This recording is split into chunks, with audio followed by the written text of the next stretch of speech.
story whenever you're ready. Well, thanks for having me on. I'm super excited. This is a piece of the business that you would think that I would have implemented more seriously without waiting 2 years. I've been in the business since September of 2015. So guys, my name's Mandy Bull. I'm triple diamond with It Works Global. My husband Nick is one of my business partners. He's a double diamond. So my story is different than a lot of stories, and it's really good to see you guys on here. So I love the fact that we have the mix of established and new, and I think that's great. And I think it's great to be able to learn things and implement things and just keep this business simple. But this hundreds list that we're going to do is actually a foundational piece of network marketing, direct sales. It's something that I think is easy to bypass when you work your business primarily from social media. I know we talk about it a lot, but what do we really do to like attack it and help people really utilize it to get their business off to a great start? So I actually worked corporate direct sales for about 10 years. So when I was 24, so I'm 35, I'm just going to tell you how old I am. I'll be 36 in January. And sometimes I feel old, sometimes I feel like I'm 19. But what? I said, you can tell us because you don't really look that old. Like the people who look old, they're the ones that don't want to tell you how old they are. I don't ever understand when people don't want to tell me how old they are. Like, I'm that person that will ask people because I think it's ridiculous if people want to like keep it a secret. I was on a college campus today and I was getting ready and I was like, do I look young? Like, I don't want to like walk onto a college campus looking like the old chick out there. So when I was 24 is when glasses.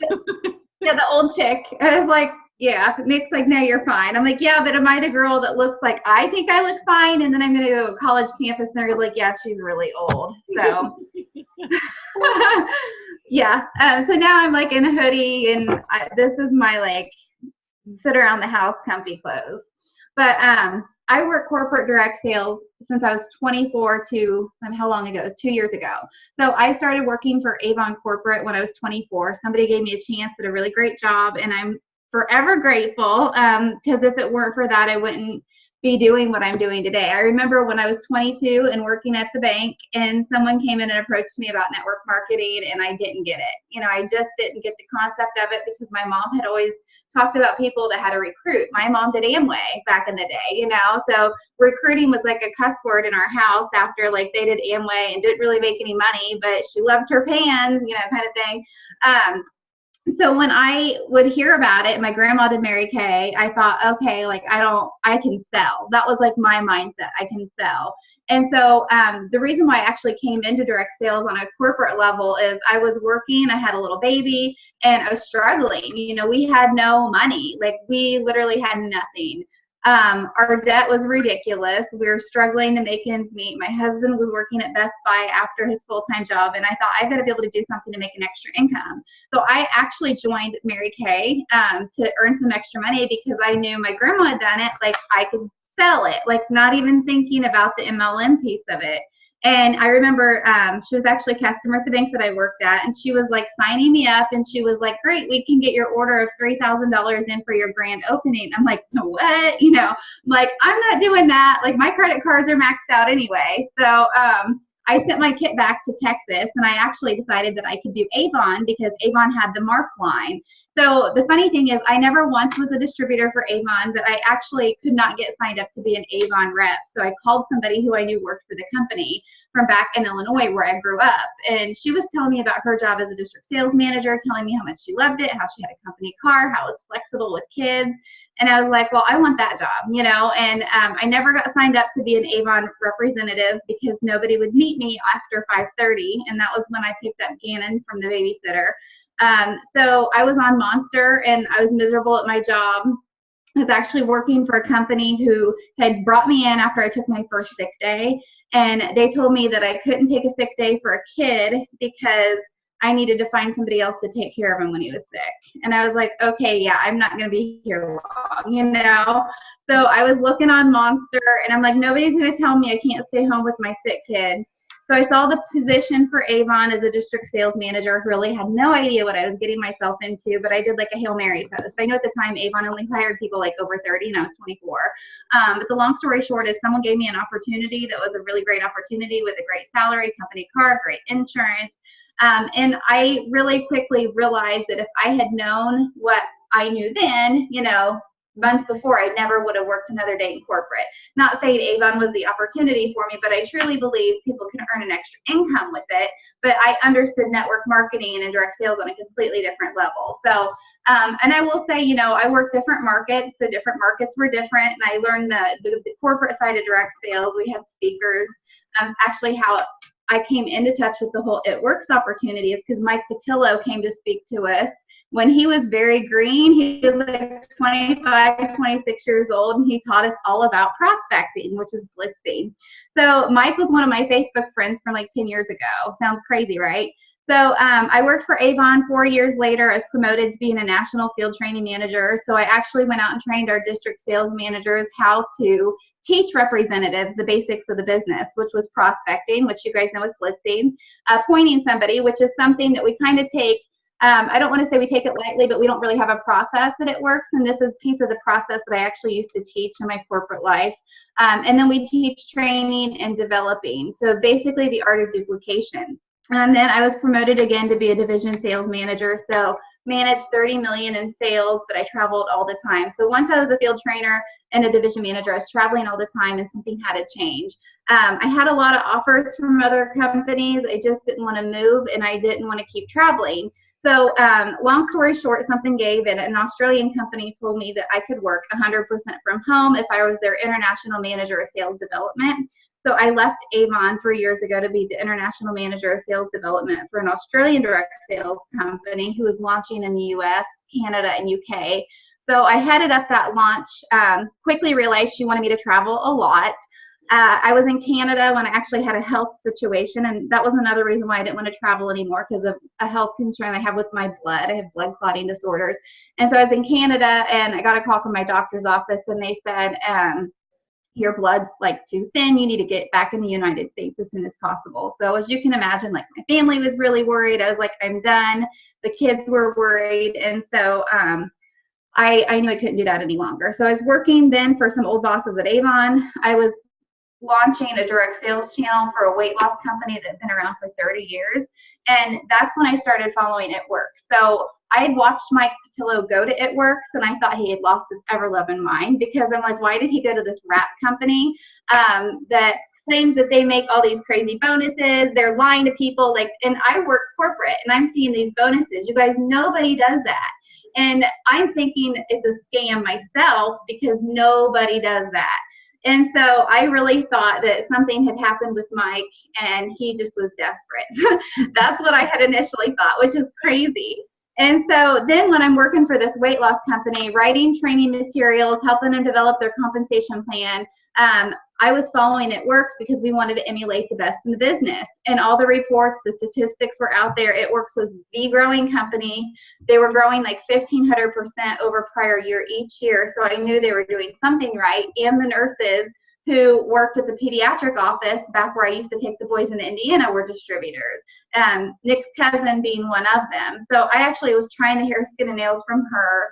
About 5 other people who I knew, you know how that goes, had all reached out to me about it. And I was actually ticked because I was like, why are they reaching out to me about being independent when I worked corporate in this business for 10 years? Like, I couldn't do it. You know, I'm like, it's a conflict of interest. I was the person that you just didn't even want to ask, you know, if that makes any sense. Like, when people ask me, I was like, don't they get, like, I can't work corporate and be independent at the same time. And most people would have never made the decision that I made. But the long story short, I decided I wanted to work for It Works. I reached out to Mike Patillo. I interviewed 3 days later at the corporate headquarters with Mark and Mike in Mark's office that you guys see all over. And he's an amazing man. Like, he's exactly how he seems. He's very thoughtful. He has a different, you know, he has a different persona on the business side, but he's like, the mind behind that man is just, it's just, there's really no words. It's just breathtaking. And so I had the dream job that I had always wanted, like the letter, the offer letter and everything. And it sounded nuts. And I told Nick, I said, what am I doing? I said, I'm getting ready to take another corporate job, move our family to Florida, and I'm going to be putting my job first, and then family's going to come second. And I said, if I truly believe in this business of what I've been teaching people how to do for 10 years, why am I not doing it myself? I knew the income opportunity It Works provided. So he told me I was crazy. And I just couldn't take the job. I remember asking Mike, and I said, can I have another week? And he's like, take your time, take your time. And I told him, I said, I can't help but think, like, what am I doing taking a corporate job when I know what I can make as a distributor? He's like, well, that's why we want you. Like, you understand how it works. I'm like, oh my gosh. So it was the worst, probably like 2-week decision process ever, but I decided to take a leap of faith and decline the offer and join as an independent distributor. So within 6 months, you know, I was able to replace the salary that I'd walked away from.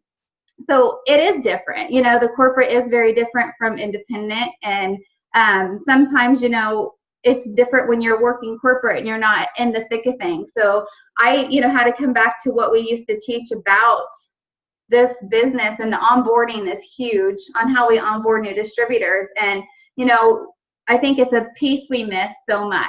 And I think there's so much to be said about what we can do just with the hundreds list that can completely change the outlook of somebody getting to Ruby more quickly, or getting their customers more quickly, or start earning those fast start bonuses. Because the more quickly we can get them earning money, the more likely they are to stay. So, and one thing I want to add before Mandy goes on is that I want to apologize to you guys, because I did not onboard you the right way. After she told me all this shit, I was like, what the hell have I been doing? Like, all my people, once you guys hear this stuff, you're going to be like, Kelsey screwed us over because she didn't do this with us. Like, literally, that's how I feel. I'm like, I just totally gypped my whole team from knowing how to do all of this stuff. Like, if I would have done what she's about to explain to you, like, I feel like we all just would have been like, so much better. But it's awesome because now we can implement it even with people who aren't Ruby yet. We can go back and we can kind of like help them through the process. So have an open mind. When she's talking, write down the things that you could see yourself doing with your team, and write down those names that pop in your mind. Like, oh my God, this would help so-and-so,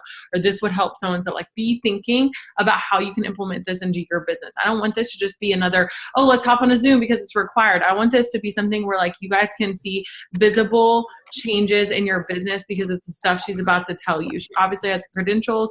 So make sure you guys are really like listening and how you can implement it, and ask the tactical questions. So like, how did you start this conversation? If she doesn't on that, which I'm sure she will, but it's important for us to remember, like, you know, all of our situations, you know, all the way we talk to people is going to be a little bit different. So just making sure that you know how this can be realistic with your business.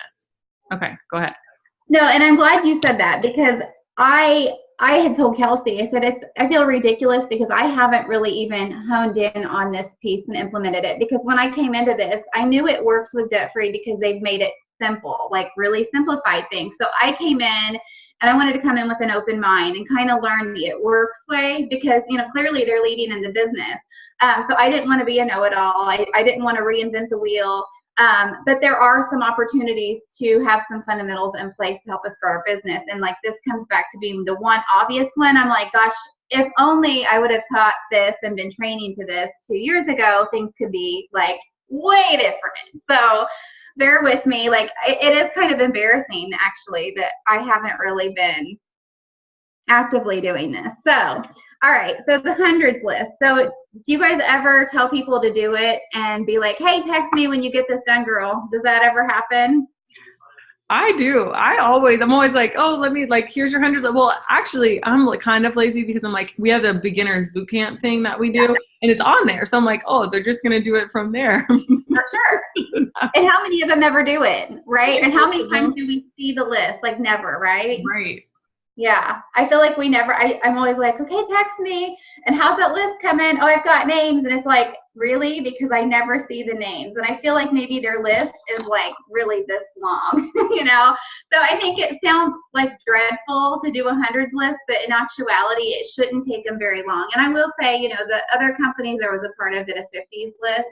A hundreds list is going to take a little bit longer, but we could get people to spit 50 names out in 5 to 7 minutes. So if you really want to think, you know, 10 to 20 minutes, even if you have 75 names, like that's a lot of names to really work from. And the idea is we're going to help them see their hundreds list as they're training. Because so many times I think people can walk away and be like, I was never trained. Yeah, you were, you know, so we have to remind people, hey, we're training you.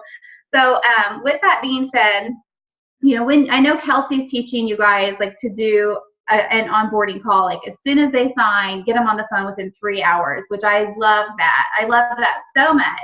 and you can literally get them to do a hundreds list right then and there. Or you know, you can ask them to do it on their own time. That would be ideal. I'm just going to be honest. Most people just won't.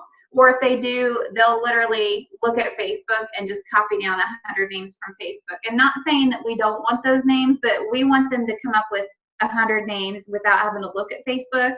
Facebook can be like the last resort, because they're just not going to think of those the first people that really are their go-tos if they're just looking at social media alone. So with that being said, when you're starting like a hundreds list training with somebody, you just want to keep it like no big deal. You know, you can kind of re-canvas the party pad, go over the company, create like a really great feeling, you know, how exciting, I love this, you know, I'm so excited for you, making sure you get their goals. Because if you don't have their $300 and $500 goal and what they really want out of the business, it's going to be really hard to connect this hundreds list to their why. You want to be able to connect the hundreds list to their why. So let's just say and one other thing that I want to point out is like, when you guys are talking to people, and this is something that I just started implementing, if you haven't watched Kim Satterwhite's color personality video, like on how she like can pick up on color personalities of like new potentials or new distributors, it's so good. Like she says, like sometimes she'll ask the question, and I've listened to this video like 3 or 4 times, but she'll ask the question, so like, tell me about yourself. And if they go into like their accomplishments and like, oh, I did this and I did this, they're a red. And if they go into like, oh, this is my family and I love them, they're yellow, right? And those are very easy things to pick up on. You don't have to ask them to take the test. And so based on your feeling, if they're like the most hilarious person and you're like, can we just go have drinks together? Like they're blue. And so like those type of people, you're going to want to emphasize different points in the party pad based on what their color is, right? So if they're yellow, talk about gives back, talk about it being a Christian company, you know, talk about those things. If they're red, talk about how much money the company makes, how many people are ambassadors, how many people are making $37,000 a month, how, you know, and like talk about those things. If they're blue, talk about all the fun experiences we get to do, how fun conferences, how we have leadership retreats. And so making sure that you're touching on what's important to them, because you know that old rule, treat others how you want to be treated, that doesn't exist in network marketing. It's treat others how they want to be treated, because the way I want to be talked to as a red is way different than some way a yellow wants to be talked to. Like if somebody was to pitch me it based off the Gives Back Foundation, I'd be like, that's great, I love Jesus, but like, how can I make money? And so I think that if we can hone in on those points and make it about what's in this for me, then you're going to really see that connection happen and then become excited about it. Okay, go ahead. Agree. No, agree totally. And so occasionally you'll find that total yellow when you're doing goal setting. So even if you know their goals and you're doing this hundreds list in a completely separate section, you want to go back and revisit it before you get into the list.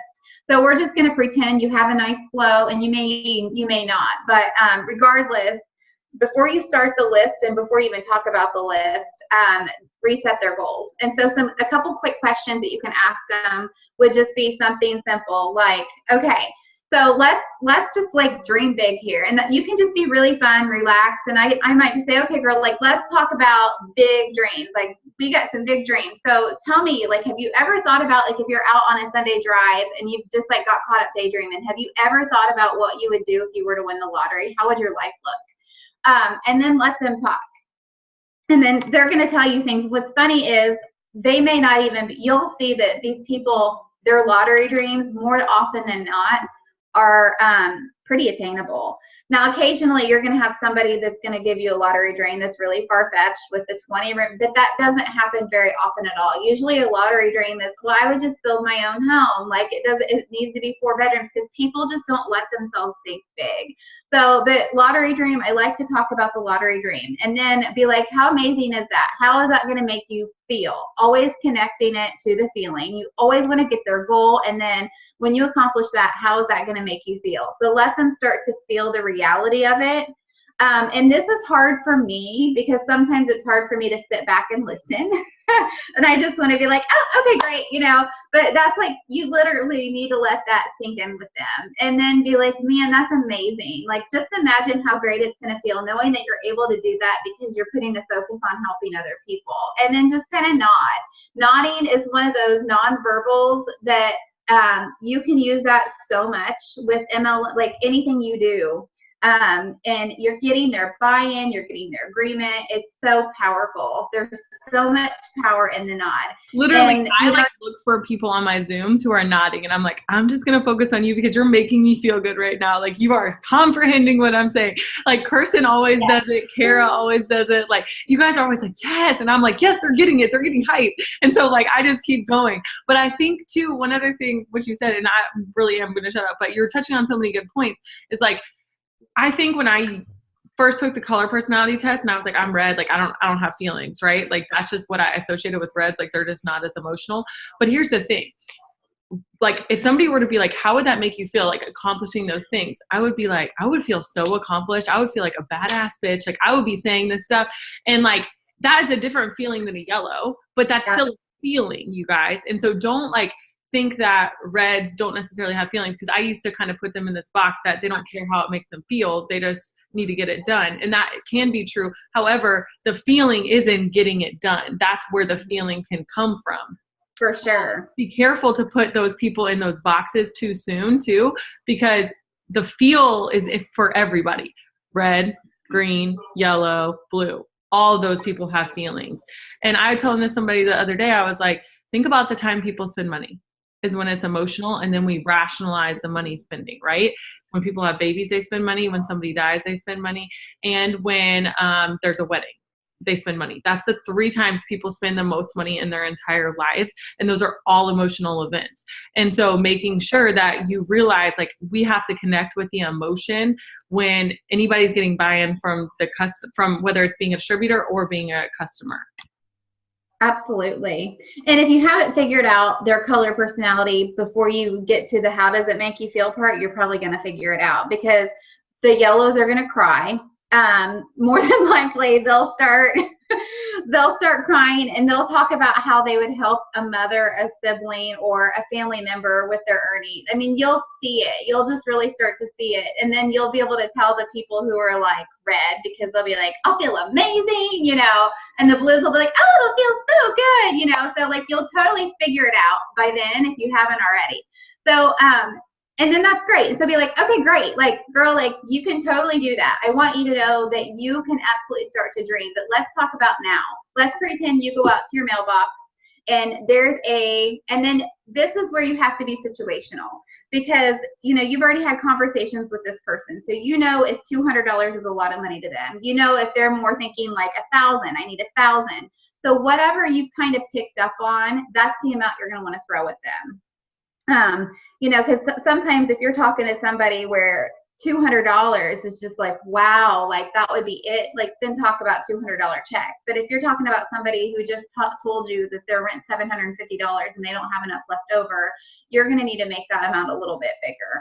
So just kind of pick up on that and just be like, okay, so let's talk about now, because we all know, right? Wouldn't you agree that we know that we could legit make a couple $1,000s in our first month if you put your nose to the grindstone? Absolutely.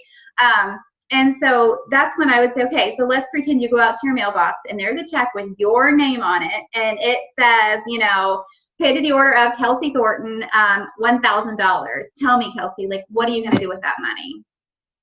And that's funny because, you know, and sometimes if you've got somebody that you've picked up on that's really closed, if, you know, they don't really want to give you very much, that's when you can toss in like your own story. I remember one time I used to talk about my furnace that blew. I literally had a furnace blow. I was getting a $5,000 bonus check. This was several years ago. And I had all these plans to pay off a credit card, and our furnace blew. And I was like, really? You know, there goes my $5,000.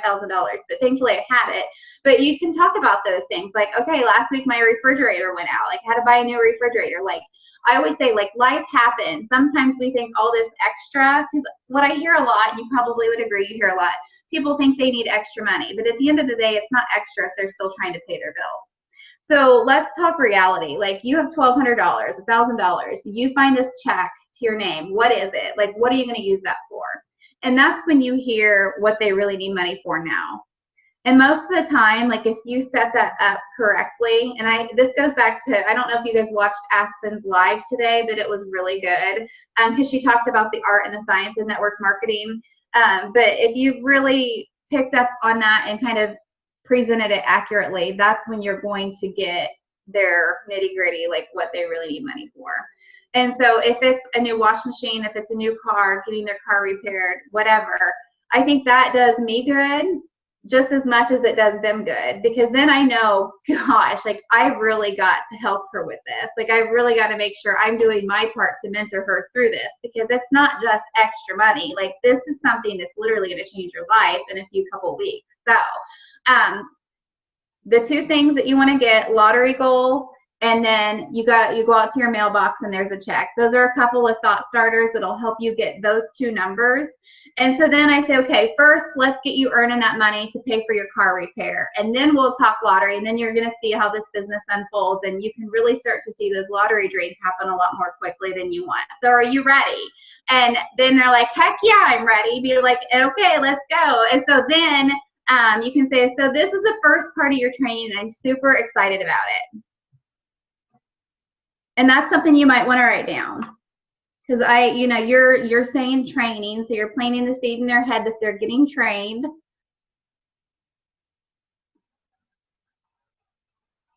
And then you're super excited about it, because I'm going to show you how you can actually get that money to pay for your car repair. And then you'll start to see how the business can unfold. And that lottery dream of this ranch style house on 10 acres will start to become a reality. And then they're going to get excited because we're excited. All right. So then I just this is a huge point. When Mandy said this, I was like, yes. Have you ever felt like you're a bad leader because somebody said you didn't train them? Okay. It's happened to all of us. I've had so many people make me feel like crap because they've just been like, oh, you never told me how to do it, or whatever their reason is something that I did. Okay. And we all know we can make ourselves feel good and say, that those people, they could have come to me whenever. But sometimes we need to take the onus on ourselves and make sure that they know when we are training. Sometimes you don't know when to decipher what a training is and what just a conversation is. And that means you're doing a good job of training, because you don't want it to feel like, okay, get your pens and papers out. It's time for training number 1. Like we're not supposed to be robots or computers. However, when we talk about, oh my gosh, I love doing this training with you, and we're just saying like how we're doing the training and we're doing this training, like they're going to be like, oh my gosh, she's been training me and I'm getting that. And I have never really done that because I don't want people to feel like I'm their boss or I'm their trainer. However, I think in the long run, this will be really beneficial for us, because we're going to feel better because we know that we're training people, and they're going to feel better because they know they're getting trained, because the reality of it is they need the training, right? And if we don't say that we're doing it, they'll feel like it's never actually gotten done. And so I just want to reemphasize that point, because first I was like, well, why is that so important? Why do we have to say it's a training and make it awkward between everybody, right? But it's really not. It's actually beneficial, because then they know, okay, I need to get out a pen and paper. I need to start, like, when it's training, they start treating it like a business, like it's an orient. Yeah. And, like, it's so different, because if you don't say training, then it's like, they feel like it's optional, right? There's something about the word training, and you can keep it light and fun, but like, girl, I'm so excited. We're going to show you how to do that. Like, we're going to jump right into the first piece of your training. Okay, great. So like literally, like I'm not even going to hesitate, but I'm hesitating just so you guys can take notes. So I'm going to say, all right, girl, like we're going to like start your training. Are you excited? Like, I'm so excited for you. Just like keep saying that. I'm so excited for you, especially if they're blues. Like, woohoo, I'm so excited for you. But believe it or not, the more you do that, you can make greens excited. You can make the yellows excited. You can make everybody excited by telling them how excited you are for them constantly. Like, you are just so excited. All right. So this part's super fun, because the average person knows between 3,000 and 5,000 people by age 40. But okay, like, write that down. 3,000 to 5,000 people. Mm-hmm. I was like, what? Yep. Crazy, right? So you really just go right into it. I'm so excited for you. Okay. So the average person by age 40 knows 3,000 to 5,000 people. And then you kind of like give them a second to have a panic attack, because it's part of the mental psychology of then having the sigh of relief, like, oh, okay, I got this. All right, like, don't worry, like, we don't have time for that. So you're just gonna jot down the first 100 names that pop into your mind. And then like just keep talking, like it's no big deal. Like if you make this a big deal, like you have to write down 100 names. They're gonna be like, yeah, I gotta go pick up my kid right now, you know. So really you have to be, you know, it's no big deal. It's like the average person knows between 3,000 and 5,000 people by age 40. We don't have time for that today. So you're just gonna jot down those first 100 that pop in your mind. Like names are fine, first names are fine, last names are fine. You can even write girl at the IGA, whatever works for you. This is your list. So stress that it's your list, because if they think that it's for me, they're not going to want to do it. And because there are a lot of companies out there, and you know, you can take that list. If you train them correctly, you can take a picture of it to, you know, kind of keep them accountable. But if you really help them start working that list right now, there's no reason for you to be the one that's doing all that work. So just to emphasize, this is your list, because nobody is gonna want to do a list and then turn around and like be like, okay, I did this for you. They're doing it for themselves. All right, so this is your list, and just say that, but you keep talking. So I'm just stopping so you guys realize what's important. This is your list, okay? So I'm sure it's going to be super quick because you know tons of people, but if you happen to run into a stumbling block, let me give you an acronym that's going to help be a thought starter. And I immediately will go into frogs. So, and then I write it down for them if I'm face to face. Or you could even like have a word swag where if you're doing like a Zoom, you can literally pop up word swags on your screen share on your Zoom. I did it totally like out of left field one day and it was really easy. So it's going to be uncomfortable when you first do it, but frogs, and I should even do like the chat with them. For sure. You could do it in the chat too. But the F stands for friends. And then the R stands for relatives. The O stands for people that you might know through an organization. Think of organizations you used to be a part of. Maybe you know people in different groups, maybe the Rotary Club, maybe the Kiwanis, whatever. Think about people based off of organizations.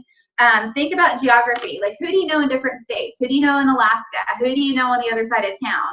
Just getting them to start thinking outside of the box. And then say, okay, the S stands for social. Who do you see at a social event? Who might you see at a wedding or a funeral or a class reunion? So that's your thought starter if you happen to run into a stumbling block. And then literally just be like, okay, great. So you can do this. You know, it might take you about 10 minutes. I'm going to run to the restroom. You know, if you're with them face to face, go. Like, go do something. Like, if you're at a McDonald's or if you're at a Starbucks, just be like, don't mind me. I'm just going to leave my stuff here. I'm going to run to the restroom. Do you want a drink? I can pick you up a drink. The key is to get away, because if you're sitting there staring, they're going to act like they can't come up with all the names. They're literally going to be like this. So you have to just like let them be, because then they're like, well, I really don't have a choice. Like, I guess I better do this. And it's funny because I've actually watched people do it and they act like they can't think of anything, and then they realize that I'm off doing whatever and they can come up with those names really fast. It's just all, I mean, the mind plays so many tricks on us as humans. So if you're on a Zoom, literally just get up and go do something in your kitchen. Just be like, I'll check back in with you in like 5 to 10 minutes and see how you're doing.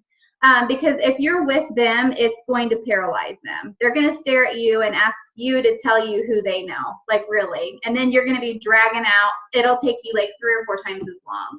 So the best thing you can do is just give them time to write. Any questions so far? And then I'm going to like kind of rehearse it again so you can kind of see how it all flows together. So I'm going to get the goals. I'm going to talk about the. So you do 5 to 10 minutes. So like, do you like play music? Like if you're on a Zoom or something, like would you play music? Could. I've honestly not done a whole lot of them on Zooms, but you could play music. Okay. And so you're just like, all right, you're just going to do this now? Because when you've set the time, like how much time in the Zoom have you been like, okay, we're doing the Zoom for 45 minutes or an hour, or like how long Yeah. do you say like this is going to be? I usually just tell people, like, honestly, this working the list takes about a half an hour to Okay. really just do it from beginning to helping them. It can take 30 to 40 minutes if you're really like in depth and the person's not catching it really quickly. Yeah. I've done the group Zooms, and so those have gone pretty quickly. Most people had their list in about 10 minutes, or at least had their list to like 80, which is Yeah. still really good. You can work off of that. But one-on-one is different. You know, group settings can go either way. Face-to-face group settings are a more controlled environment. I feel like that on a Zoom, people could get distracted in a group setting, but one-on-one, I don't think they will. So Yeah. Okay. So you get away. Okay. Go ahead. yeah, you get away. You leave them be, because otherwise they're just going to act like they don't know anybody, or they're going to be like, oh, I just got a text message. I got to go, you know?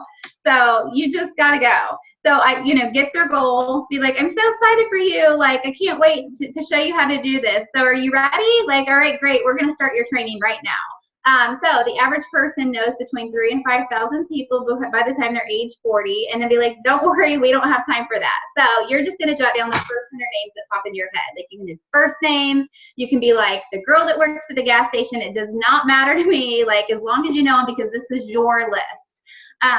So I'm going to give you an acronym. I'm sure you're going to blow right through this list, but just in case you run into a stumbling block, here's an acronym called FROGS. And then I go like friends, relatives, as I'm writing or as you're showing, people that belong to geography, think about social events. Okay, great. Now you're all set. Like, I'm going to go to the restroom, or you may even say, like, I'm going to go do my dishes. I'll check back with you in about 10 minutes or so and see how you're doing.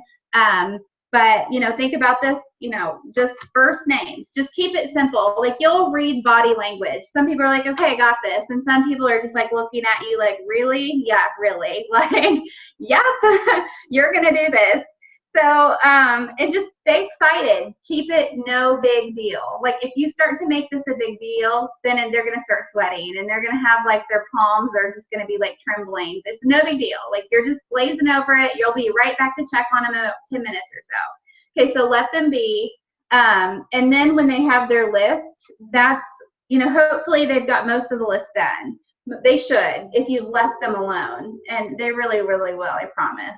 If they're not, you can always send me a message and be like, hey, what could I say differently? Because I am telling you, I've done this embarrassingly, not enough with It Works people, but pre-It Works, a list is a list with any company. It doesn't matter what you are. Hundreds upon hundreds upon hundreds of times. And I never had anybody that literally just sat there like a bump on a log ever. You have to set that expectation and be excited about it, and you're helping them make that money, right? So when you come back from the list and they have their list, now you may have to help them with their last 5, 6, 7. So you can look at their list, always congratulate them. Just be like, okay, how you doing? Hold up your paper. Like, if it's on a Zoom, like, hold up your paper and be like, oh my gosh, that's awesome. Congratulations. Like, tons of people, because sometimes people will say, oh, I don't know if I know anybody. Reassure them that they do. Because there's going to be people that really think they know nobody, and they probably know 3 times as many people as the average person. It's just how people are. So just congratulate them, celebrate their list, make them feel special, like they did a really good job, because they did. They had to sit there, and if they have the ADD like I do, that takes a lot to be able to like make a list of 100 people, right? If it's at 90, be like, oh, you're so close, girl. You only need 10 more, and then you got your 100. Like, that's so exciting. And then be like, okay, so think about maybe who have you not thought about, and then help them think. What about your hairstylist? Like, do you have your hairstylist down? Do you have every hairstylist you've ever been to? Like, what about any girl that's ever waxed your eyebrows? Like, who would that be? And just really give them some thought starters. What about the vet techs? Like, who helps you at the vet's office? Just brainstorm with them, and they will come up with those pretty quickly. And so then you can be excited again. Like, I'm so excited for you. So now, like, this is what I love about this business. We're in a business where when you focus on helping others, you help yourself. Like, how amazing is it going to feel to be able to get that $1,000 to buy your new refrigerator, knowing that you're helping other people with things they need too? So wouldn't you agree that most people could use an extra income in the age that we live in? And nod your head. And they're going to be like, yeah. Yeah, be like, yeah, right? So who on your list could use an extra $500 a month? So more than likely at this point, like if you're face to face with them, they will say you know, oh, a lot of people, you know, so just kind of play off of that. But if they say everybody, then you'll be like, great, like, yeah, most people could use an extra income. So go ahead and circle the first, you can pick a number. I would go with 20, you know, the first 20 people that you want to help or you think would be really good at this business. So that's what I would say if they say everybody. And then, you know, if they just start circling and looking at their list, when you say who could use an extra income or who could use an extra 500 bucks a month, then that's when you say, go ahead and circle anybody that could use an extra $500 a month. And then just let them circle those people. And then like kind of wait. And I would just really be careful and tell people, like, don't overthink this. Like, don't think too much, like who would be good. Because you're just simply thinking, who needs an extra income? Like, we're not going to like decide for these people. Just go ahead and think, who needs an extra income? Keep it super simple. Because I can always read people when they're thinking in their minds, should I ask her? Should I not ask her? Because we're going to overcome that objection later. Because everybody wants to prejudge. It's just our human nature. We want to decide for people. So just say, keep it super simple. Who needs an income? Who might need an extra income? Okay, so then you say, great, that's awesome, like amazing that you get to help these people. Who would you think would be amazing in your business? Like if you had to say there's 10 people that you think would just be rock stars in this business, put a star by their name. So then let them make stars.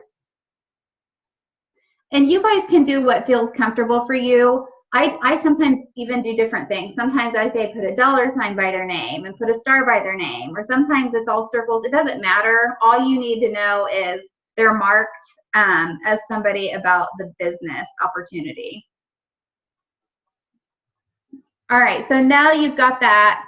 This is where I'll say get out a piece of paper, and at some point, like I think we'll probably create some sort of like a fast start flyer where they can like track. But be like, oh my gosh, that's so exciting. Look at all these people that you can help earn an extra income. So you're planting seeds in their mind because you want them to know that that's a huge piece of this business is by building their team and helping other people. So the more you're saying these things repetitively, then the more they're going to know that that's important and they need to do it. So then you say, okay, go ahead and get a piece of paper out and take all those people that you've circled or put a star by and then just jot them down. And so really what you want to do is, I will even sometimes say, take those names and transfer them over to the piece of paper. So you just want them to have, you know, all the names filled out. Of course, I'm using a pen that has no ink. You guys, how amazing is this? I'm literally like so pumped about it. Seriously, I'm gonna do it with my new girl. I'm meeting her tomorrow at Starbucks, and I'm so excited. I want to know how it goes. I will let you know for sure. Yes. Okay. I'm just going to pretend I've written all these names down. So they've got their name down, like, right? And then be like, okay, oh my gosh, like, I'm so excited for you. I can't wait for you to see how much you're going to be able to earn by helping other people. So go ahead and whip out a calculator. If you're face-to-face, always carry around a big calculator. And the reason why I say a big calculator is because there's a lot of people that, like, have vision problems. And if you get one of those little ones, then they can't see it. And if people are relying on their cell phone, it just doesn't have the same effect as a regular old school calculator that's $5 at Walmart with the big numbers. Like, it's just have the impact just different. I don't know why, but get a calculator. Okay, so now what I'm going to do is be like, okay, great. So how many people do you have on your paper? And then they're going to count. 1, 2, 3, 4, 5, 6, 7, 8, 9, 10, 11, 12, 13, 14. 14. Oh my gosh. Like, 14. So get your calculator out and let me just show you something. 14, what's 14 times 100? And they'll be like $1,400. Hey, like how awesome is that? So if the goal is $1,000 to buy a new refrigerator and you've just shown them 1,400, is their mind not going to be blown? And so that's when you say, how amazing is this? Because we have this awesome Fast Start bonus program that I already mentioned to you, but just to tell you a little bit about it, you get to help Sue and Lori, and assuming they join your team to earn an extra income, you're going to get a $100 bonus on every single one of these people when they get 2 customers in their first 30 days. And that is a $1,400 and total $100 bonuses that you will be able to earn from being able to mentor them. Like, now, is that going to pay for your refrigerator? Connect it back to their short term. And then they're going to be like, yeah. And you know, this is where I get really excited and I want to tie it into the whole nother level club, because then, you know, if they get the 14 people, then you can, I just be careful with who you go into detail with. There are some people that are like, tell me how to make money and I need to know every detail, and you're going to know who you can share that with and who not to. Like, I would get all giddy over that. You know, I like money, dollar signs, tell me all about it. But there's also going to be people that you would really overwhelm. So be careful, pick up on their body language, pick up on what, you know, them as a person, because if you can show them that that $1,400 is really going to be an extra $600 or $700 in bonuses, and you think it's really going to make an impact, then go for it. But if you think that it's going to confuse them, then don't. So that's where, you know, situational leadership is huge with so many pieces, and you're just going to have to learn to pay attention to those nonverbals and some of the things they say, just to know who to say what to. But at least do the breakdown of the $100 Fast Start bonus and just explain, like, this is amazing because you get to help her, and her earn an extra income. And by doing that, you're going to get $100 Fast Start bonuses. You've got 14 people here. What's 14 times 100? 1,400. Great. And the reason why you want them to do the math is because you want them to own it. If you sit there and figure it up for them and be like, well, you've got 14 names right here, 14 times, you know, they're not going to take the ownership over it, and it's not real to them. So even though you know what it is, you've got to put the ball in their court and let them fumble through the calculator, let them count all their people, because when they see that themselves, it makes much more of an impact than if we're telling them. And I guess you can use that principle with any time you're doing any bonus planning. We can tell people all day, like, oh, great, go sign 6 people, get 6 Fast Start bonuses. But if we can do one-on-one and let them create their own goals and let them do the math with their own calculator, then it's going to resonate. And they take ownership of that. And if they take ownership of it, it becomes more of a plan for them that they own. Okay, so this is when you go into even more detail, like, oh my gosh, that $1,400, that's amazing. So you've got $1,000 for your washer and dryer. What are you going to do with that extra $400? Like, and then let them think about, like, just keep making it real, like letting them take ownership over it. Like, how's that going to make you feel? And then be excited and share that excitement. Like, I'm so excited for you. That is so awesome. What's really awesome is the fact that you get to make an impact on other people. Keep repeating. You get to make an impact on other people.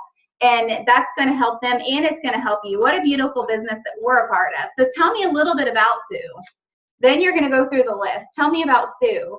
Why could Sue use an extra income? And you're going to take notes. So Sue needs an extra income because her husband was laid off, okay? So, okay, tell me a little bit about Amy. Well, Amy's an RN, and this is what Amy does. Great. Like, why do you think Amy could use the opportunity? Well, Amy hates her job. Okay, Amy hates her job, you know, so you're taking notes on like the first 3 or 4 people. And this is when you're going to really help them. Sorry, my cat. I just realized. Tigger, say hi. Oh, he said hi. So this is when you really help them realize, you know, how to reach out to these people, which is the next important thing. So, okay. So we know that Sue's husband got laid off, and Amy's an RN, and Lori hates her job. Okay, so we know all these things. So how's it going to make you feel to know that by helping Sue be able to pay, you know, for the alleviation of her husband getting cut hours from work, you know, that's helping her family. Isn't that going to feel amazing? Yeah. Be like, great. Like, that's the beauty of this. And then just say that again. Just say, okay, so who on your list might be home? Like, who can we call right now? And then that's when everybody's like, really? Like, yeah, like, really? Really? Like, who can we call? And be excited about it. Like, who might be home? Like, who can we reach out to see if they want to learn about this? And I always like reassure people, like, we're not going to call and pressure them. Like, we're just simply going to reach out to them and see who might be interested in the business. And so then I'll even go as far as saying, we're just going to reach out to Sue and just see if she might be interested in learning a little bit more about this. And if they say like nobody's home or they're all at work or we can't call anybody, then you can have like a role playing session with them. And you can be like, okay, that's fine. So when you call Sue, what are you going to say to Sue? And then they're going to be like, I'm going to tell her I just signed up to do It Works and she needs to too. And then that's where you have to coach her into saying the right thing. So you can be like, yeah, no. Like, you know, you never want to make them feel like they're not saying the right things, but yeah, like that's great. So how about saying something like this? Hey, Sue, like, this is Mandy. I'm so excited. I just started my It Works business to earn an extra $750 or $1,000 because my washing machine broke and I really need to replace it. And I thought about you and how your husband just got laid off from work and how this might be something that could really help you guys. Would you be interested in learning a little bit more about it so you can see what you think? And so then I help guide them into that conversation. And I even usually will give them a guide. And this is where you could do a word swag on a Zoom if you're not face-to-face.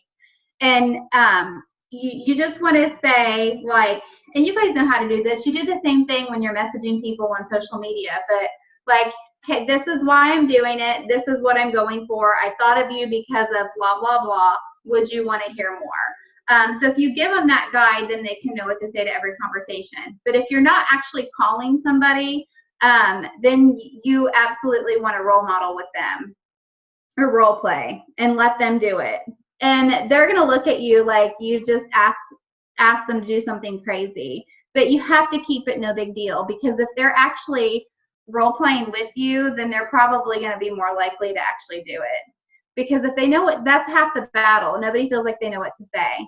And the beauty of the three-way phone call is if you can actually do that three-way phone call, then they've seen how easy it is. I'm not even kidding when I say about 70% of those impromptu three-way phone calls usually lead in a time set to talk about the business. Tigger wants to be a star. Sorry. Okay, so Alyssa asked, do you ever have anyone just completely turned off by this conversation flow, like completely awkward? If so, how do you get past that and keep going? You just really focus on building the relationship. Like, that is like so important. Like, you're building the relationship, creating a connection. If they see that this is about them, then they're going to be fine with it. And I think too that you have to realize, especially when you're on a one-on-one setting, have you ever like you want people to like you? Like, it sounds weird, but like now it might sound a little bit more awkward because like we're all in a group and we know this business and we have had awkward people that we've dealt with. But what happens is like when you're on a one-on-one and it's just like maybe one of your first couple interactions with the person, that person is going to put their best foot forward and they don't want to disappoint you. And so that's why, you know, they're trying to make their awesome first impression. So I would be very surprised if somebody is like, oh, this is like, they might like awkwardly be like, oh my God, this is so outside my comfort zone. And you're going to be like, girl, that is the beauty of this business. But like, I'm literally going to be here to help you every step of the way. And sure. That stuff, I mean, the girl I'm going to meet with tomorrow, she's a college girl. So she's going to think this is awkward AF, but I'm going to be like, no, it's about to be like so fun. Like, this is about to be old school. Like, we are about to just like talk on the phone. We're not only going to text people. And like, if you're excited, I feel like that energy can be contagious.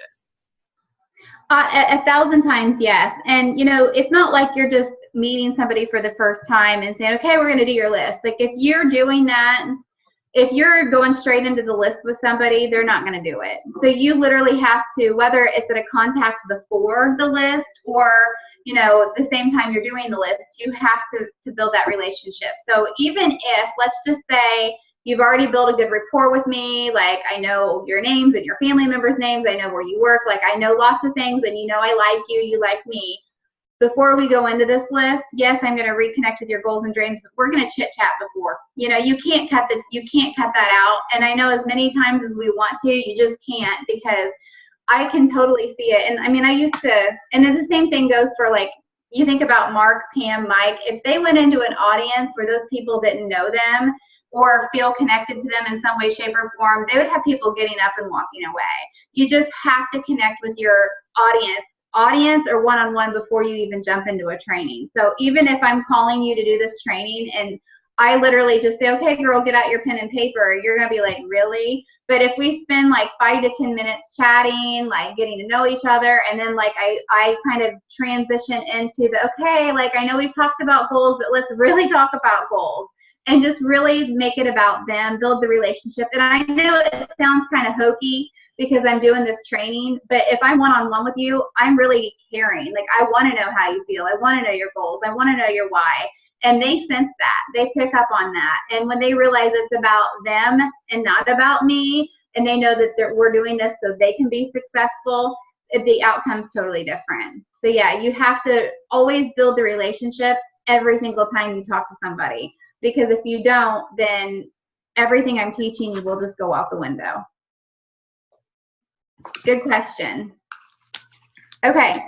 So then you're literally role playing with them. If you do the phone call, all you're just saying is, okay, we can call them. And then I can just simply tell them like, hey, I got my girl on the phone, or I got your girl on the phone. Like, she's super pumped because she just joined the business. You want to say hi? She'd be like, hey, you know, whatever. Just keep it no big deal. Keep it fun. Don't make it stiff. Keep it fun, funny, whatever. I've had people that sound super intimidating on the other end of the phone, but then they end up being really, really open. And then I can say, let's call them. And would you be more comfortable if I lead the phone call, or would you prefer to lead the phone call? Like, I like to give them that choice, because they may say you, or they may say, well, I want to. So regardless, if they want to lead the phone call, I help them with what they're going to say when they get on the phone. So that can take 5 minutes. You know, that's not just like a quick thing. Like, you want them to feel comfortable. You don't want them to get scared. And the phone call, you're literally just telling them about the business, seeing if they're open to learning a little bit more. Would you want to hear about it? Would you want to hear how this could help you with X, Y, Z? Always tying it back to whatever their goal or their need is, which is why when you get that list of names from their Who Do You Know list, that's why you need them to write down by every single person why they think they might need an extra income. And if the person doesn't need an extra income, then just have them write down like why you think they'd be good at the business. Because it might be somebody they're calling that they don't think needs an extra income, but they know would just totally rock the business. So they can tell them that. Like, everything just has to be genuine. So this book, if you guys haven't read it, you need to get it. I was just talking to Kara about it. We're doing a book club on like Erin's team, because like I'm so freaking obsessed with this book. You have no idea.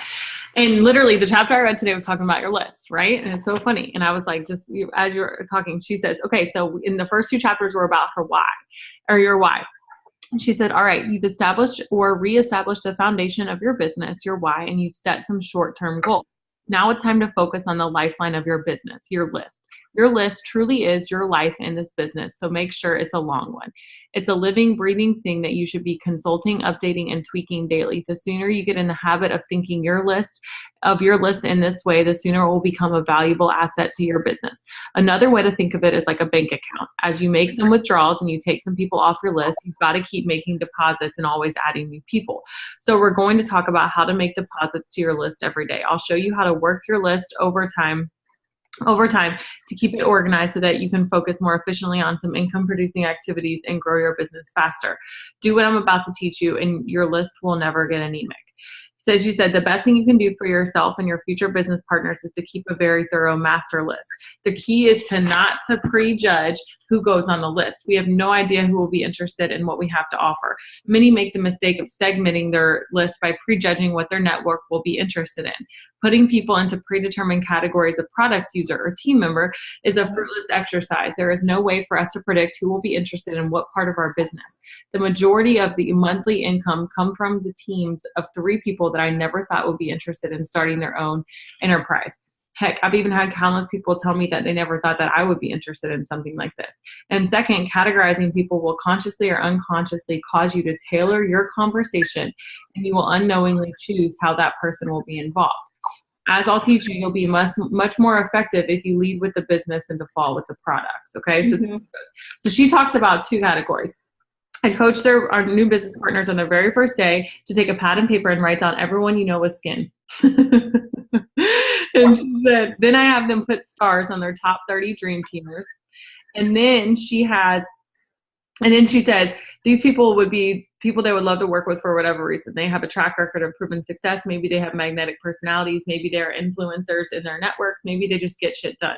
Or maybe they're so much damn fun you think it would be an absolute blast to work with them. Now, keep in mind, you have no earthly idea if they actually want to do this, but that's not the point.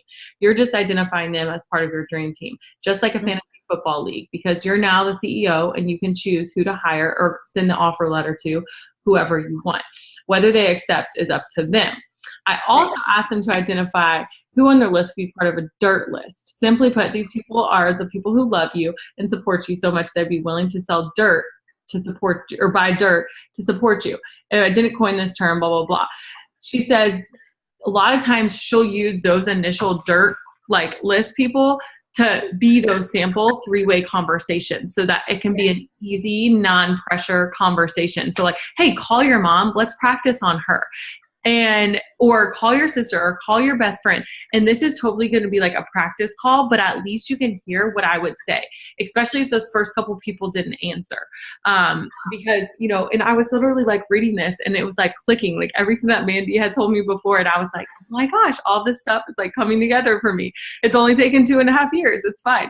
But that is something that I think is such a good idea. And I know that if I have like new distributors, and I know most of you guys have probably gotten on a 3-way call with me when you first started this business, it made them more confident because they had somebody that wanted to listen to them, but B, they heard me talk about it and how confident I was. And I'm always legitimizing what they're saying because I'm like, oh my gosh, I'm sure she's told you so many things about this business. And here I am telling like somebody who's had success, telling them how great I think the business is too. So it's not just this one isolated person who looks crazy. Now there's 2 of us and we're saying, oh my gosh, this business is amazing. Like this is the reasons why. And then they get their own talking points. What you want to say to that person is, you're like a big recipe, right? And you're going to take ingredients from me and you're going to take ingredients from all these other leaders that you're hearing from. But this is just an awesome way to get some of those ingredients so that you can make it your own. I know I just like took over, but I was like, this was like, I literally went to go to my book. Yeah. Oh my God. Yeah, like it's crazy. It's crazy what the list will do. Like it really, truly is. And it's something to be really excited about. Yeah. Okay, so you hop on the call. Then after the call, you feel like, then is it over? Like, how do you close it out? The training. The training, how do you close out the training? It just depends on if you do the 3-way or you do the role model or whatever. You can even have them text. That's another thing. Like if they're like, oh, everybody's at work, you can even literally say, well, who do you think might answer your text message? And then like literally give them a text message. Like users sometimes have to be adaptable. You can't say I'm always going to do the phone call and I'm never going to deviate that. Like I've had text go well and people respond right then and there. If you send out 5 or 6 text messages. And I have a leader that even does that for product tester messages. Like she'll sit with somebody and be like, okay, who have you messaged? Oh, I've messaged 2 people. Okay, well, we're going to take some time and you're going to message and I'm going to message. And she'll have a message right there.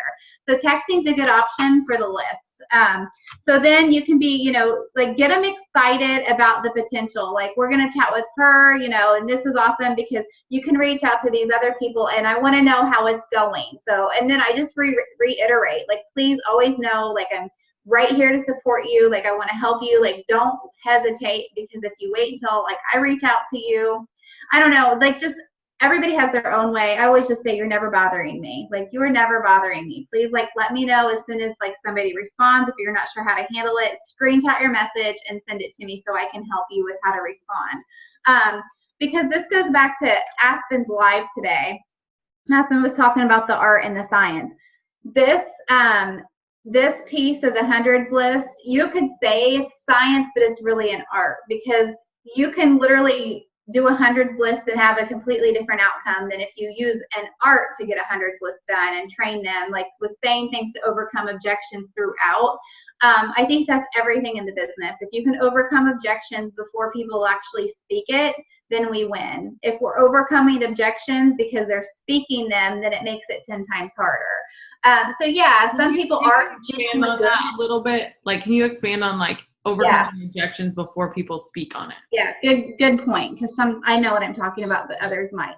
Okay, so let's just say, you know, when you're talking about somebody, I'm just going to go back to the business opportunity. If you're talking to somebody that, you know, is really busy, if you know that this person's like the busiest person alive, then I always try to talk to them about like, oh my gosh, like you'd be perfect for this because you are super busy, and some of the busiest ladies on my team are the most successful, and that's why they're successful. Like, you know, before they can actually say it, you have to overcome that, because if it comes out of their mouth, then it's like, oh, well, then you're like, crap. Then I have to play the card of, oh, lots of people are busy. But it's just much more effective if you can take care of that so they can't verbalize it or think it. Because once they think it and verbalize it, then you're like digging yourself out of a hole.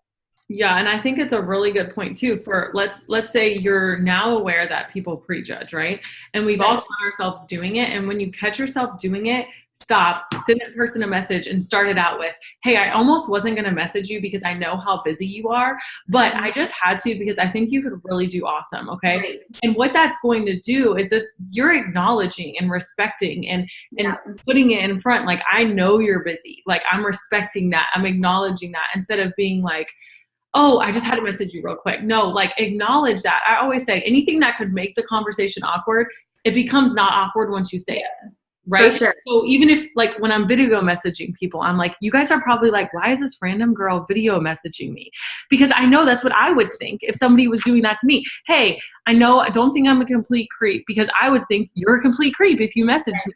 So any of those things, talk them out before somebody else can say them. It's just like, you ever, like, when fat people make fat jokes about themselves, it makes you more comfortable around them. It's the same type of thing. Like, have you ever had like one of your friends are like, oh my God, you know, like, don't give that to me. I'm the one that doesn't need it. And you're just like so much more at ease because you're like, oh my God, that was really funny. At least they can joke about it and they know it. It's the same type of concept, because you just want people to feel comfortable, and you want to know that you acknowledge, hey, you're busy. Hey, I know you have 2 kids.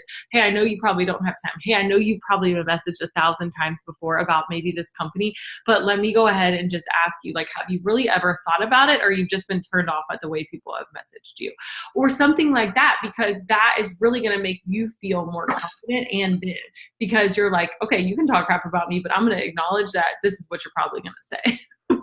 So that's kind of the rule that I've given myself, is whenever I'm like scrolling and I see somebody's profile, I'm like, God, if only that person would just like stop doing this and do this. And I'm like, no, I'm just going to message them and be like, hey, I don't know if you're going to think I'm crazy for sending this message. And then it's not awkward anymore.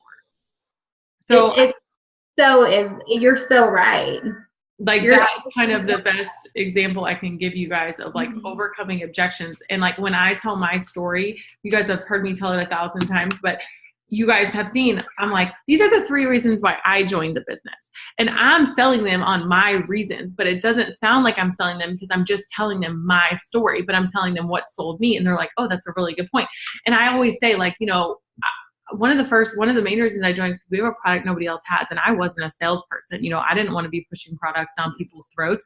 And they're like, oh my God, me neither, you know, because they don't want to do that. And that's a fear. So if you can say it before they do, like she says, you don't have to overcome it as much.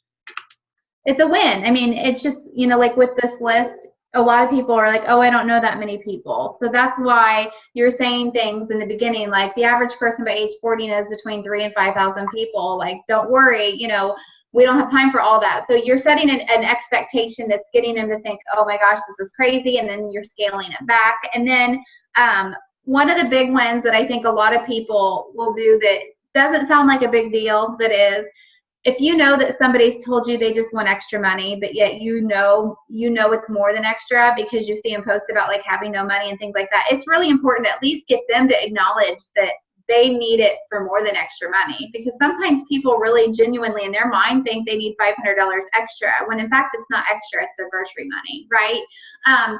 So that's when when you're talking about those short-term goals, you can, really start helping them see. A lot of times, will say, a lot of times people think that they're doing this for extra money, but at the end of the day, when it comes right down to it, they're living paycheck to paycheck, or they're, what is it?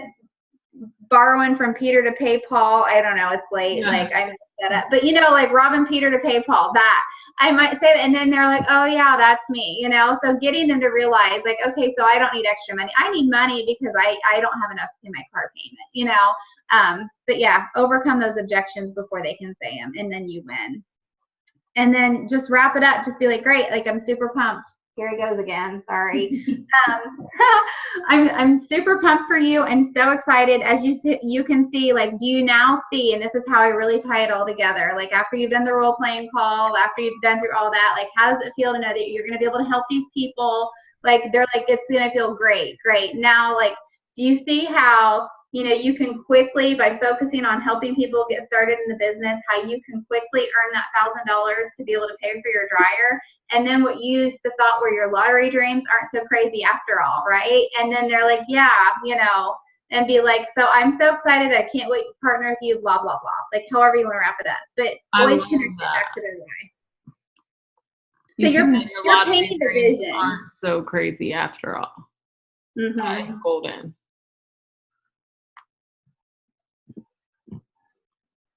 And sometimes companies will say, not companies, but some network marketers will say, don't talk about the big dream. I think especially with It Works and the compensation plan that we have and the $100 bonuses, like we need to get them to see beyond the $500. Not to tell them that that's going to happen tomorrow, but then to say, like, hold that thought, because it's not, by the time we're finished with this, you're going to see how that can quickly become a reality. So you're planting that seed and then you're revisiting it at the end. Yeah. You guys, was this so helpful or what? Like I'm literally like so pumped to do this tomorrow. I hope you guys all like learn something because Mandy is like so experienced, and I'm so grateful for her for like spending, an hour and almost an hour and a half like with us just going over this stuff, because I know we can all like really implement it. I just want to go around and I want you guys each to say like one person or one way you guys are going to use this, what your tip was, because I feel like then we could make Mandy feel like it was worth her time. So, Kristen, I'm going to start with you. So just unmute I'm going to unmute you.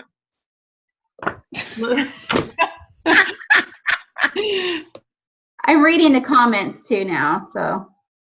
Okay. Hi, Kristen, what do you think? Where do you think that you'll be able to implement this?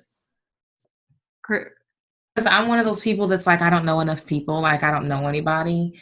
The Frosts, and sitting down with them and trying to get them to, just trying to help jog their memory and give them ideas. For me, I feel like I haven't made a hundreds list. I haven't, and I need to. And it's kind of, I'm a little fearful too. So it kind of like helped me. You know what I mean? Like I do feel like I know people now, but it has helped me because now I feel like I can sit down and actually hold myself accountable. And now I know how to help other people do the same and just get over that anxiety. Because for me, I'm like, I don't go anywhere, I don't do anything. Now I do, but I really like that idea. So. Yeah. And I think that's great. I love that. Like, I think it's good that you haven't honestly done it. Imagine what's going to happen when you do, and you keep adding to that. But isn't that crazy? I know, like I probably haven't done a hundreds list in way too long. Like, I always need to be redoing mine at the beginning of each month. And that's something that I'm going to start putting into practice. Okay, Alyssa, what was your biggest takeaway? I just love how confident you are, Mandy, when you're like talking to people right off the bat, because Kelsey teaches us to do that conversation. And I've just recently started doing that. Right when I sign people up, I get them on the phone, but I'm never like, okay, you need to have a hundreds list. I never really talk about it, but just hearing your confidence in the way your conversations go with these people, I feel like I'm going to have more confidence when I go to do it next time. I have 2 girls signing up this week. So I'm so excited to implement this and talk to them on the phone. Yeah, I'm excited for you. It's awkward, when you don't know what to really do with that list. I remember the days before I knew what to do with that list. And I felt like, honestly, I would skip it a lot of times because I would think I can get an extra appointment in, but what I was really doing is a disservice to that person. So I'm excited for you. And I think too, we'll feel more legitimate. Like that's why I'm excited. It's like I'm gonna feel like I'm so much more legitimate as a training these people. Like this is gonna be like a legit training. Whereas like before, I'm kind of like, okay, I'm gonna tell you about the products here. I'm gonna tag in a couple of videos. Like that's not real, true training, and that relationship can't foster. And we can all agree that people join for the money, but they stay for the relationships. And you know, the better relationships we can build, the better off we're gonna be. Okay, Kirsten, your turn. I really liked also the way you were talking about the whole frog thing versus just giving them the memory jogger that's in the e-suite. This allows you to be more personable and one-on-one and create that conversation versus saying, here's this paper, let me know what you think. You're actually engaging to them with those four simple letters that it relieves the tension, it creates conversation, it allows you to be more relaxed. Mm-hmm. And what is it? I'm a fan of wordplay. So, you know, training, you know, saying few words that still allows them to be more comfortable and you more comfortable because it gives you that gratification too. Like I'm helping you, I'm training you. Like you can when you put yourself forward like that and helping someone. So those are, I mean, there was all of it, but those are my two ones that definitely stood out. Good. That's awesome. Kara. Oh, wait. Okay, sorry. I just unmuted you. Oh, okay, sorry. Thank you so much for doing this tonight. This was amazing. You're welcome.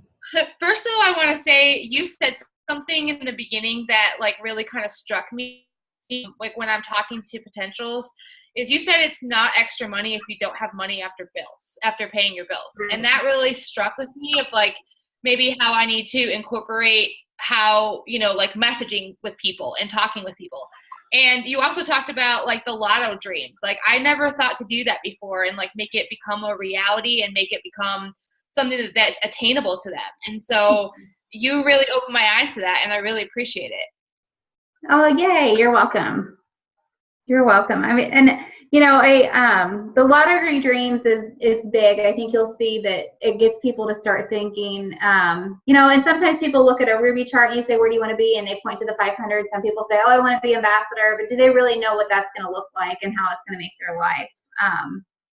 So Kelsey, I have a couple other points that I'm going to bring up really quick when you're ready for me too. Okay, hold on. I'm going to get through these people. Cody, Are you there? Cody. Yeah, I'm here. What's up? So I think, honestly, doing the one-on-ones now, I feel like I'm overwhelming them. Just with all the information. So it gives them like just a good jump start. And I don't know, like it just makes me more secure knowing, like doing it with them, that they're actually implementing the tips and stuff that I'm giving them. So I'm just really excited to start doing this with my newbies and just to see, I think it's just going to be a drastic change. Yes, I do too. Kirsten, you're hilarious. What is that comment? Okay. Melinda, are you there? Yep, I'm here. Okay, what was your favorite part? I really liked when you talked about the numbers, like taking 14 times 100, because when you did that, it kind of like rung in me. Like I was like, oh dang, like that's crazy. You're right. So like I know that if I say that to somebody else, what it's gonna make them feel like, because like you said, it puts it more in perspective, and to let them, you know, do it themselves, you know what I mean? Like, I don't know. I mean, me even just hearing it was like, oh yeah, that's pretty sweet. Right. I know. So awesome. That. And try it for yourself with Fast Starts and the Whole Nother Level Club. I'm hoping they extend that to November too. I kind of think they will. But I mean, if you really just do that yourself and do the math, like your mind's going to be blown. So thank you, Melinda. Yeah. Okay. Alexis, is that how you say it? I'm like so bad at pronouncing names. I slaughter names all the time. Okay. I'm unmuting you. Okay. What was your favorite part? It's Alexis, just like an I, but my mom is a little weird, so she changed. So I took the whole like the whole thing to heart, really. Like every single thing that you said, like really resonated with me, mainly because like I'm still new, like I'm only a month and a half into the business. So there's still a lot of things that I like fast tracked to. I skipped like everything basically and just started messaging people with like my own personal thing with no training. Like, not that Kirsten didn't train me, because Kirsten's been amazing and she's totally trained me, but I kind of took my own little twist and did it. So this really kind of just, again, simplified it. My favorite part about the entire thing was how you said, like, most companies don't talk big dreams, but I like how you said talk big dreams, because like you said, most people's lottery dreams are totally attainable, like build a house or something. That should be something that everybody can do. And I think pointing out that this company can provide that for you is such a simple point, but something that would resonate with every single person that you're trying to sign, and to really like and feel that for them. Like, get to know the person, you know, whether through the color personality video where you learn people, but to really read people and understand them, and getting a better chance at signing them because you have compassion for their situation. Oh, and also, sorry. Also, do you really feel that way, or are you turned off by how people have approached you? That, like, totally resonated with me. I'm so, like, where I'm from, you know, everybody knows it works. Like, the second I say something about, like, a product, they're like, oh, is that it works? And they already have this, like, preconceived notion that it's, like, a scam, or that it doesn't work, or because the wrong people have gotten their hands on this company. Right. Haven't given it the benefit of the doubt, haven't taken it, or didn't make money, and so now they're bashing it. And so I really have that against me in my area. So that was something that really benefited me when you said that, Kelsey. Yeah, no, I think one of the main things for me, Mandy, that this has done is I feel like sometimes when I do training, I talk at people. Like, I'm just talking at them. Like, I'm not really training them. I'm just talking. Like, I'm literally, it's like a lecture hall, right? And like one of your classes, I'm literally just sitting there. Okay, this is our products. This is what they do. And I mean, I try to make it fun and exciting, you know, and I talk to them about their dreams, but I don't have anything that they do. I'm like, okay, yeah, you're going to the pages and you're doing this and you can watch these videos, but there's no way for me to come away from them. Like, I can't make them feel confident. In this, I feel like I can really help them feel confident in what they have their hands on. And here are some things you can do right off the bat, because that was something I that was like a disconnect for me when I'm training new people. It's like, I hope they get it. Like, I hope that one Zoom was it, you know, but now I can have some things now I can follow up with them. And I'm like, oh my gosh, how far down on your hundreds list are you? Or like, you know, how much have you gotten accomplished? So that way I can really integrate it into like our relationship and be like, oh my God, did you talk to Sue? Like, how excited was she when you talked to her about this opportunity? And then I can like have those relationships because I know some of the people that they know because they've told me about them. Good. Yeah, I like that. I like that, the fact that you're letting people own the training. Like, this is theirs and they can't feel like they walk away from it with nothing to do. But going back to, I forget, was it Melinda that said about the 2 goals? And most people aren't aces with the personality. You can take the color personality test, but it takes practice to implement it.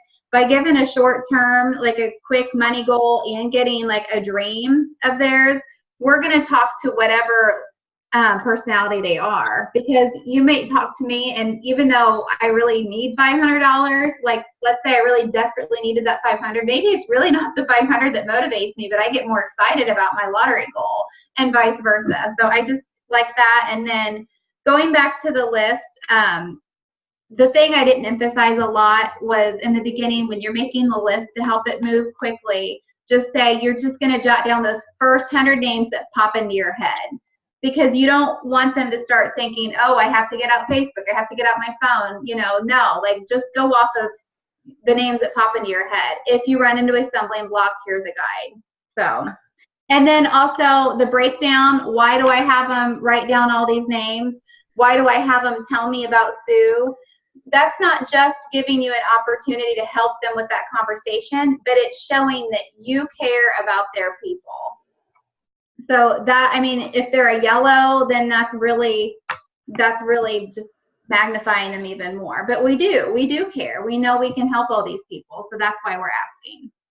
Yeah, well, I really appreciate you, Mandy. This was amazing. Like, I'm so excited to hear, and I'll keep you updated on how it goes implemented. Please do. I want to hear. Like, I'm excited. I love this.